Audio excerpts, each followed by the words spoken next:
All right, this is Robbie Due interviewing Jane Steinway on March 3rd, 2018. Ms. Steinway, how are you today? Just great, thanks. Thank you.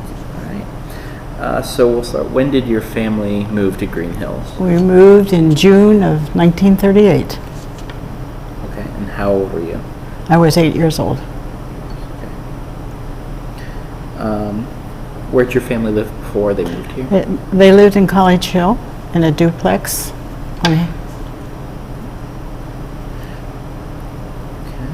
And why did your family move to Greenhills? We were living in this duplex, and it was okay, but then my dad heard about Greenhills, and it sounded like a really nice place for our family to move. And just through people talking about it, we came out and looked at it and made that move. What role did the Depression play, if any role? Well, actually, we came to Cincinnati because of the Depression. My uncle found a job for my dad. Otherwise, we'd still be in Pittsburgh. Oh, wow. So I guess I would say it played a pretty doggone big role in our lives. Yeah, absolutely. So you mentioned how it sounded like such a nice place to live. Were there amenities or features that you remember appealing to your parents or you? I thought it was sort of like utopia. And it's funny, there's a book over there that has the word utopia in it because, it was green and clean and quiet. It was kind of like you had your own big island, surrounded by woods. It was just amazing to us because we had lived on North Bend Road, which was a busy street, near Hamilton Avenue and all that traffic. And out there wasn't traffic or anything. So let's talk a little bit more about your family. What did your father do? You mentioned your uncle got him a My job. father was a salesman, steel products.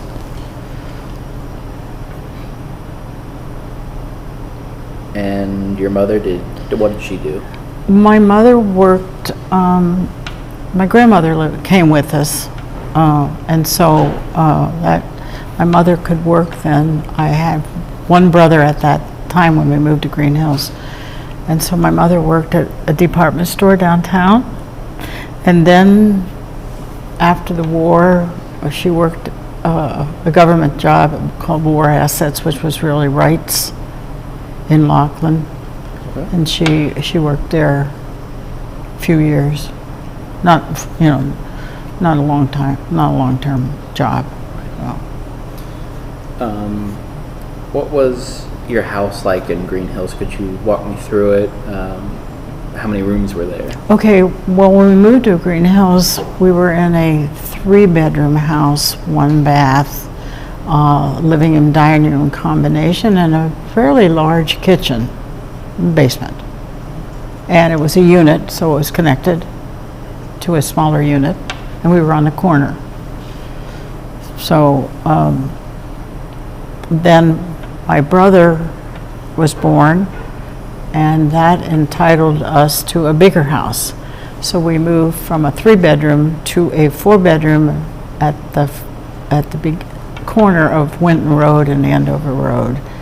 And it had the luxury of a half bath or a powder room downstairs, which most units didn't have.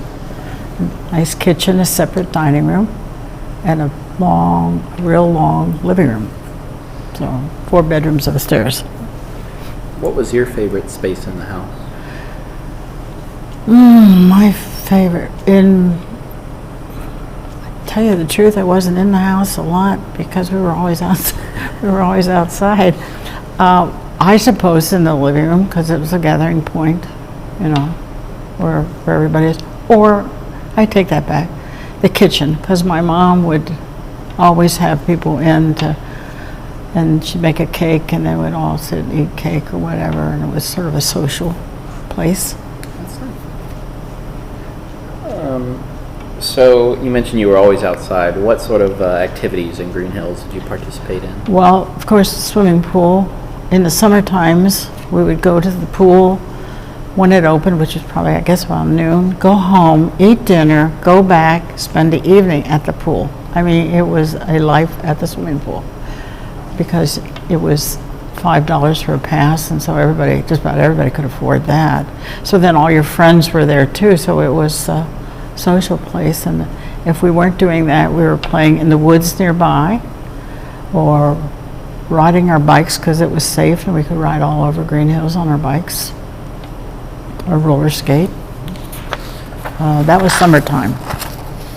Yeah. And in the winter time, if it was a good snowfall, we could sled ride down Winton Road.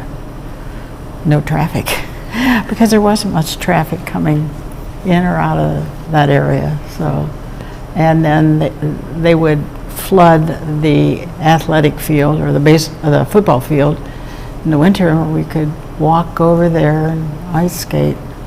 Everything we did, we walked to. Everything. So, can't think of anything.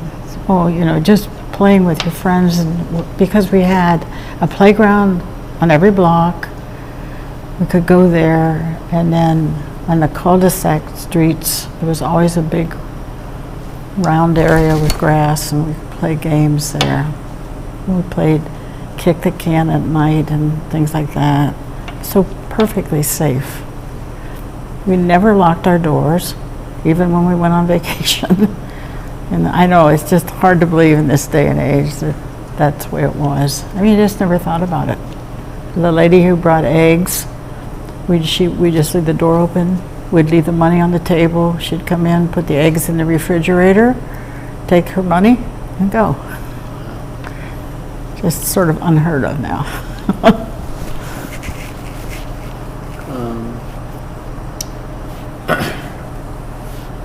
Let's talk a little bit about the community in the.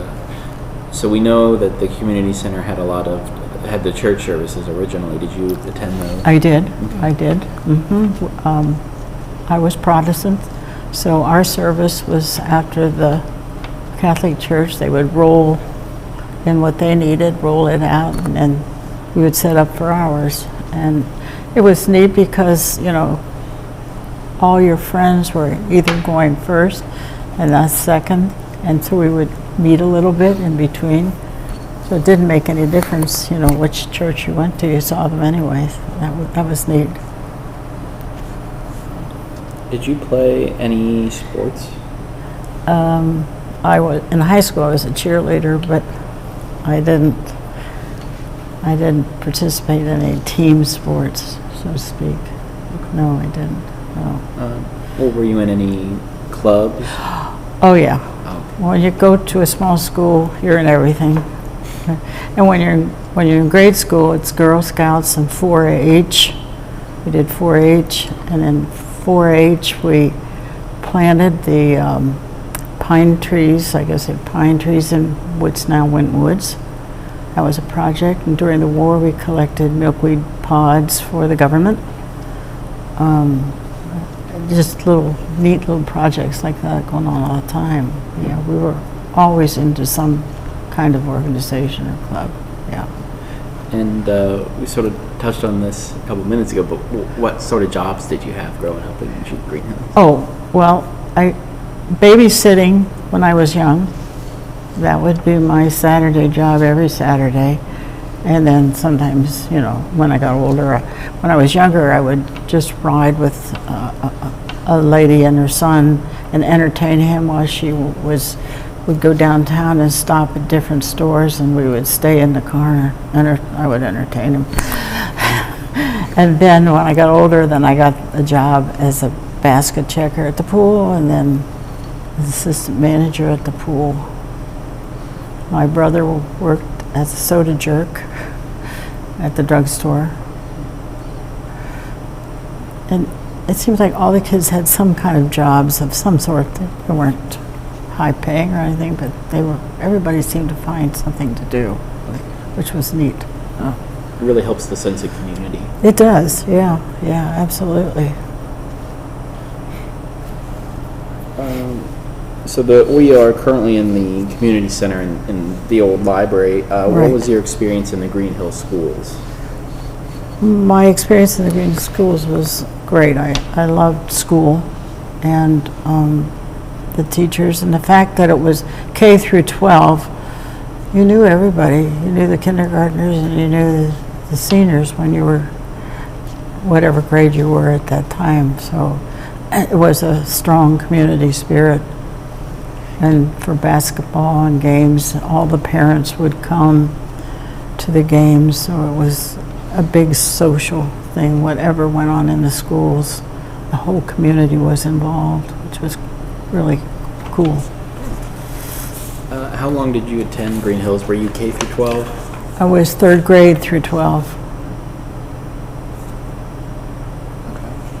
And you mentioned some of how great the teachers were. Is there do you have a memory of a specific teacher that sticks out? I had my third grade teacher, I guess maybe it's because it was my first teacher, and she was not married, and she would, have kids over. We would do things with her, and then she went into service. I still have a letter that she wrote to me from the service, and that was interesting. So, and I liked all my teachers. I liked the social and the academics, both. So tell us a little bit more about your friends who lived in Greenhills. Okay, now, because it was like, A block, B block, so on, we tended, and that was through the whole community, you tended to play with the kids in your block. So most of my best friends were in the A block. I had some in the different blocks, but it was just, that's the ones you played, kick the can with, went in the woods with, and all that, so. And I think there were only like 48 in our high school graduating class, so everybody was your friend. Who was welcome to move into Greenhills? Who did they advertise for? I don't remember. I know that we qualified because of income and because we were white, There definitely was discrimination at that time. I, however, didn't think too much about it. I mean, at that time. Now, of course I do, but then I did not. And when one time we had a Japanese boy in the high school, and that was a unique experience. And could you talk a little bit more about that? Well, I think it was very hard for him, although pretty much was accepted, he was older than me, but he was pretty much accepted, but, it was one of those things that everybody was aware of. Do you remember when about that would have been? It was after the war. After the war, okay. Mm-hmm. So we know that there were a lot of farms around Greenhills. Were the kids who came from the farms, were they treated any differently? Did they fit in? Well, it is interesting that you say that, because I have a very good friend who came from the farm, and she told me that she always felt like an outsider. Because, they had to get a ride to get home from basketball games and things like that. So they didn't get to do all the social activities that those who could walk in the community. So I had several friends who lived on farms, but the opportunity to go and play with them was rare. Your family had one car and your dad had it. Your mom isn't going to run you over there to play. And likewise for them, and they had chores to do, but I didn't feel they were any different, but they said they felt that way. So, were there differences between what women and girls did and what men and boys did? Or was there sort of a mingling? There was a mingling, but I think the girls and their moms seemed to find things to do together. Same with the dads and the boys with scouting and athletics, sports, you know. The dads would be coaches and such. But then mothers would be Cub Scout leaders and things like that too, so that would be the mingling. So when you would play in the woods, there would be a group of guys and girls, right? Yeah.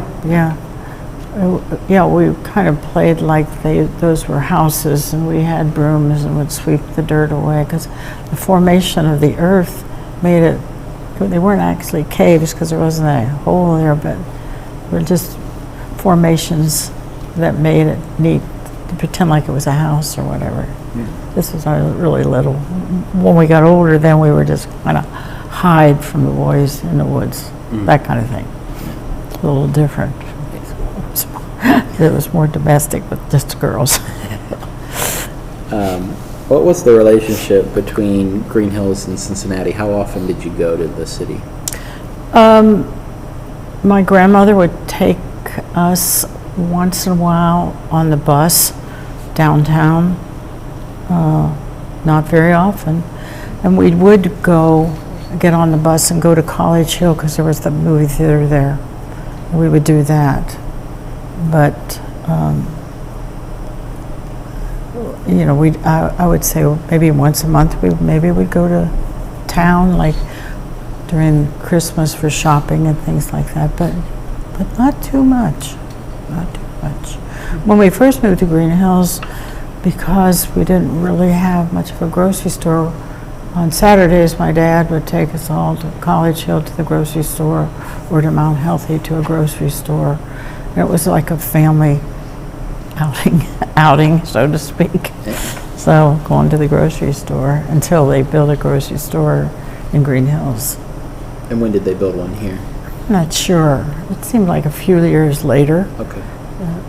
And then, of course, you would walk to the grocery store. You never drove to the grocery store because you didn't have but like one bag of groceries or so. You know, you could make it. So, yeah. You mentioned the Christmas shopping. So what were the holidays like in Greenhills? Well, nobody really decorated like they do today, you know, and actually we didn't.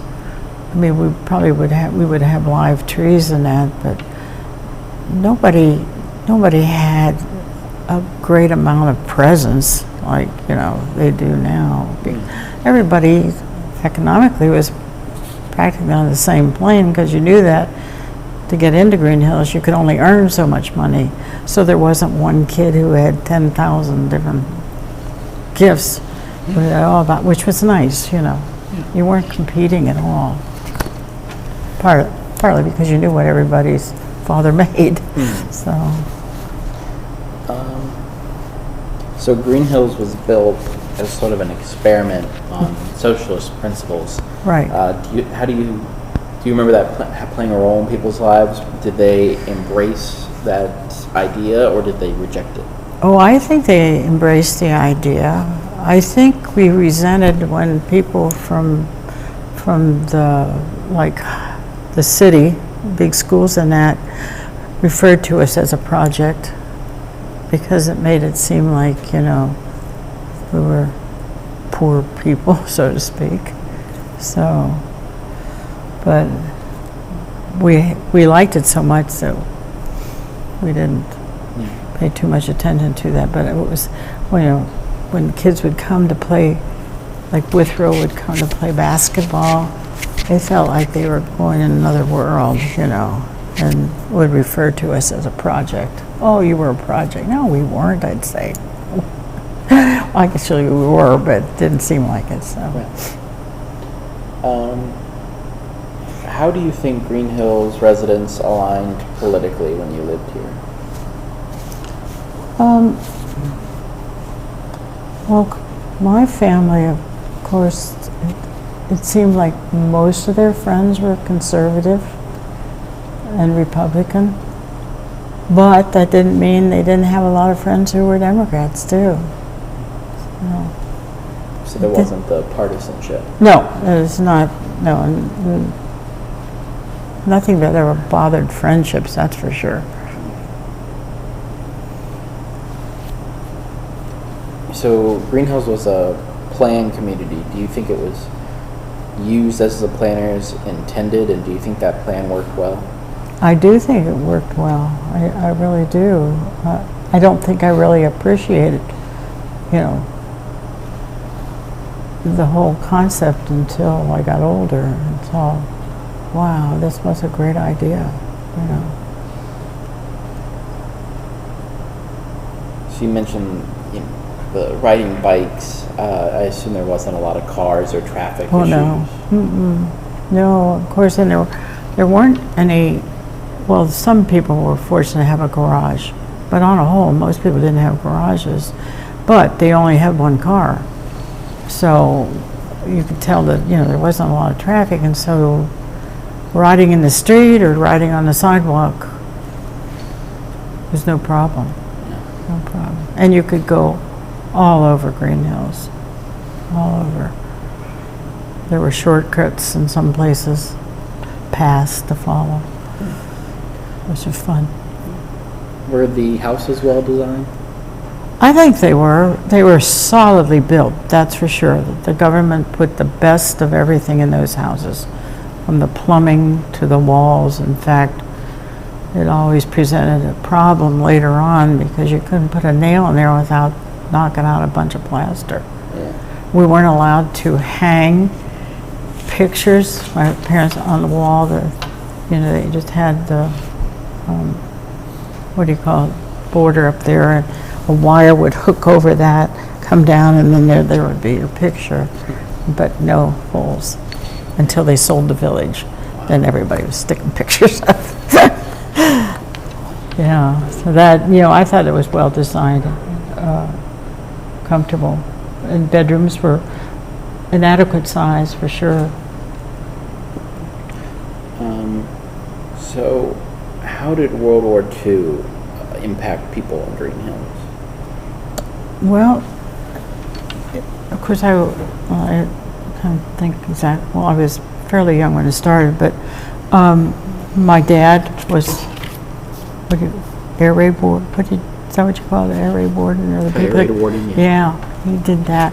It was sort of a little bit exciting to kids at that time. And the celebrations when the war was over was a big community event and exciting. I mean, the transportation bus, we all piled on that and rode through the village and celebrated. There was a closeness because you knew everyone who went in the service. Mm-hmm. So it impacted. And the first boy that was killed, that was a sad occasion, because it brought it close to home. But my brother and then I have a younger brother, 10 years younger.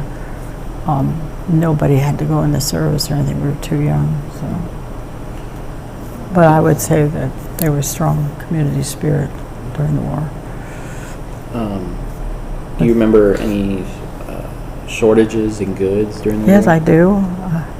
I can remember. Yeah, I remember the stamps that allowed you to get sugar and such. And I remember one time I had a hole in my shoe, and you only could get so many shoes a year, and so we put the cardboard in there, which everybody did. It was no big deal, and you didn't feel like you were poor or anything. It's just what you did. Mm. So yeah, cooking and such, I can remember with my mom, what she had to work with, what she was not able to get. Made a difference in how she planned her meals. So moving, do you remember any events from Korea or Vietnam? How did those affect Greenhills? No, I don't really. I can't really say that I do, because I was in college during Korea, I think it was. Yeah, Vietnam, I didn't realize, until later on how people felt about the war. At the time, I don't know, I was busy in my own little world, as a girl. So Do you remember anything about the atmosphere during the Cold War? So any of that tension or fear that people talk about during that time? No, we didn't, at home we didn't discuss those things. Or if my parents did, we weren't involved. We were just happy in our lives. Selfish, but that's what we were. That's good. Yeah. So you mentioned the letter from your teacher that you still hold on to. Do you have any other keepsakes from growing up in Greenhills? Oh, I do. I have scrapbooks and such. Yeah, right. Why did you keep some things and not others? Was it just? Just they had more meaning to me. Okay. Yeah. And to this day, there are 4 of us from my high school class, and see, we're all 87 or 88, that we meet once a month for lunch, which is pretty unique. You know, some of them started 3rd grade and went through with, some a little bit later. So we kind of go over memories. When did you leave Greenhills, or did you leave? Well, that's interesting. I left Greenhills to go to college, and then while I was it was right after I got married right after college, and then my parents bought a home south of the lake, which we refer to, where Wentwoods Lake is, down there, and then they left. But then when I got married, where did I live but on Farragut Road in an apartment? And then when we bought a house, we're in Springfield Township, so we're not very far away. Which, a lot of people got married and bought a house in Greenhills or rented a house in Greenhills and really never kind of left. And the kids, the same thing. A lot of families did that, We had really close ties to Greenhills. And whenever we had a Hall of Fame meeting in the summer for outstanding high school people, they always said part of the reason why they were where they were was because of the influence of growing up in Greenhills. So that speaks pretty highly of Greenhills. Yeah. So the fact that that the kids also wanted to stay, did you notice any sort of changes from your childhood to the childhood of your children? Oh yeah. Oh, you did? Yeah. Could you elaborate on that? Well, of course, we didn't live in Greenhills then, so the boys didn't get to grow up in Greenhills. I mean, they had playmates and such, but they had to ride a bus to school, so they didn't have that pleasure of walking to what they wanted. If you wanted to go anywhere, the swimming pool or whatever, the parent had to take you. So that was a big change that I could see from my own childhood, how much nicer it was just to go out the door and go to the store or the pool or whatever. And we had so many more activities then to keep us busy. The boys, had sports and such, but still you had to take them wherever that was. Yeah. Were there downsides to growing up in Greenhills? Actually, I didn't have any downsides, I must say. You never felt isolated? Or? No, I didn't. I didn't. Now, when I went to college, and I was with girls who went to big city colleges, I could see that we certainly had a different kind of life in high school than they did. I mean, their social activities were much more sophisticated than ours were.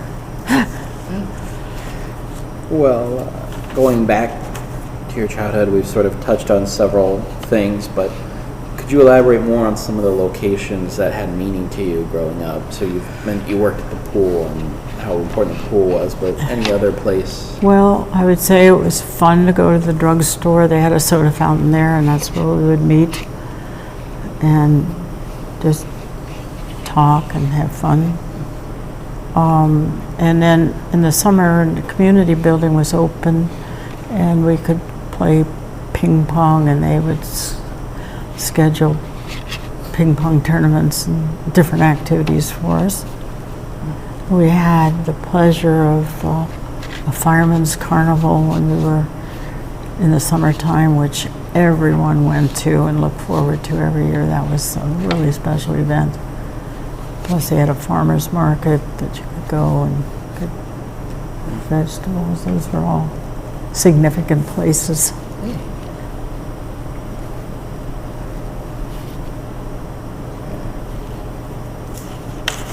That I can think of.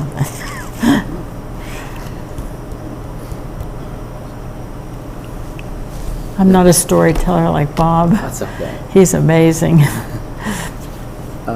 Is there anything you'd like to add that we haven't talked about? I don't think so.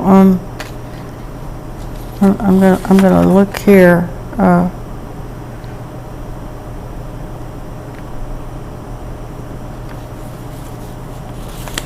There's something well, I thought it was nice that the parents became just as good friends as we as kids did. We had our friends, and they socially did things in the community more than, say, going out of the community to do things. And that was great. So you knew everybody's parents, and the parents all socially had great, fun together too.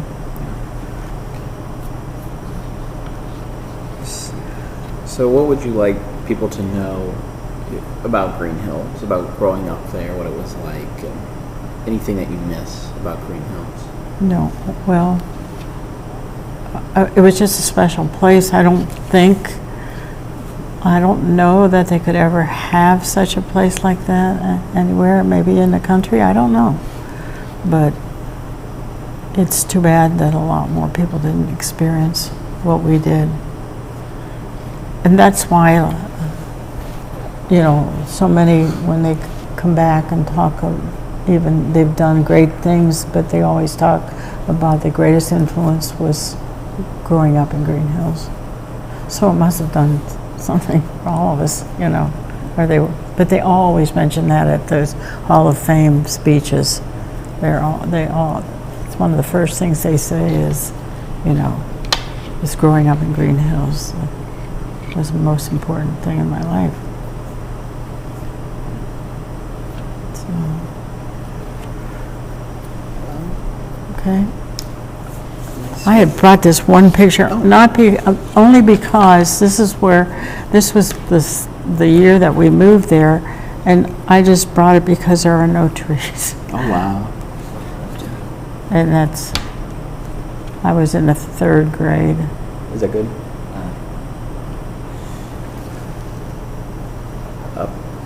It was just the background of Good. Okay. the background that was interesting, because now they have tall trees on all of the streets. And actually what was funny too, when we moved there in June, there were hardly any people living there then, and so people would come and look in the windows of our house. We'd be eating dinner and people would be going, I want to see what this one looks like. So that was funny.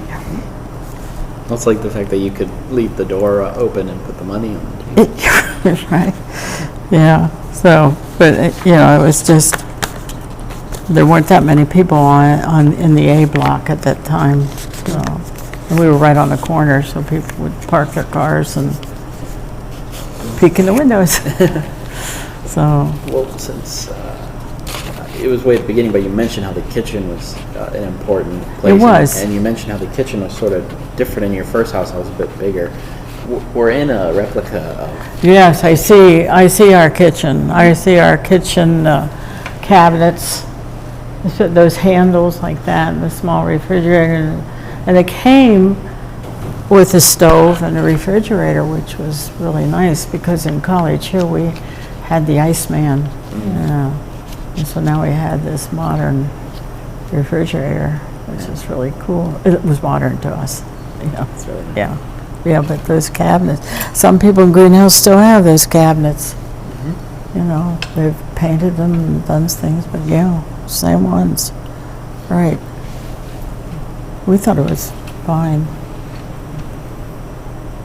Well, But it? that it? Unless you have Okay. anything else you want No, to add. I don't. All right. Well, thank you for. I don't know if I gave you much, but Well, you what gave the us heck? plenty.